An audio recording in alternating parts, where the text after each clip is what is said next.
Let's get right to Fox News' Randy Wimbley. He joins us live with more on why this decision continues to be such a controversy. Randy.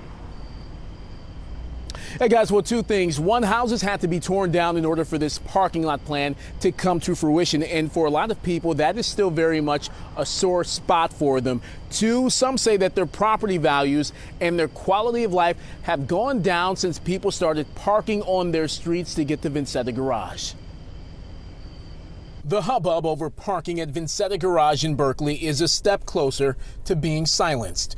The city's planning commission approved the final site plan for the restaurant's expansion of this parking lot on Eaton Street and construction of a second lot on Oxford, addressing a decade of homeowner complaints about Vinsetta customers parking on their streets to get to the popular restaurant. There was times where we had to park all the way down there just because there were so many Vinsetta's guests lining our streets.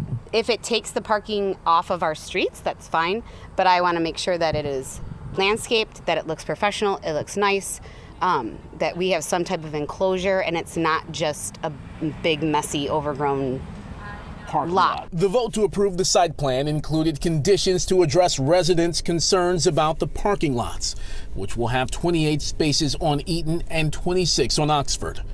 In addition to that, it included provisions that there had to be screen walls, so masonry screen walls to match the brick at Vinsetta, which was included.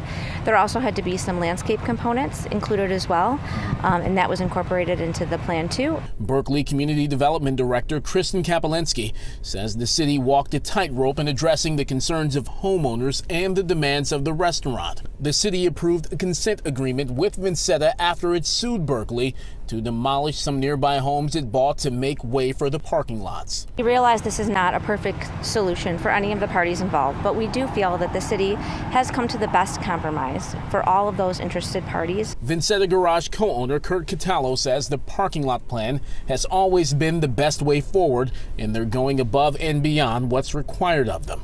If you look at a city's ordinances, their parking lot ordinances are designed to make sure that headlights aren't protruding past a wall or that the lights aren't too bright. And in our case, our walls are going to be higher than the ordinance. Our lights are going to be lower in output than the ordinance, all to make sure that we're not disruptive to the neighborhood. I think at the end of the day, we're going to have a parking lot that's, if it was any more attractive, people would just get carry out and eat in their cars, because it's going to be an attractive lot and the city's going to hold us to that.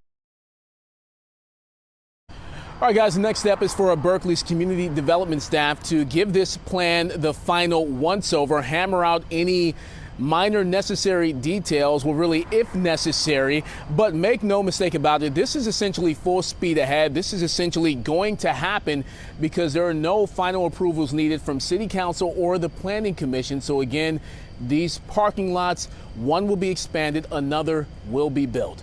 Roop, Taryn? Well, Randy, we know you'll never make everyone happy, but now that a decision is finally made, could this battle and bad blood between both sides finally be over? What are you hearing? Well, you know what? The city of Berkeley is certainly hoping that will be the case. Curt Catallo, he says he's confident that in a year or two, things will come back to normal, so to speak, and things will be neighborly between people living here and also in how they feel about the restaurant. But we're simply going to have to see, again, a lot of frustration on the part of homeowners when all of this kicked up, all of the process, all things that happened in the past 10 years or so. But then again, you also have people who simply want folks to not park on their streets in order to get to the restaurant, and this will take care of that problem. So time will tell.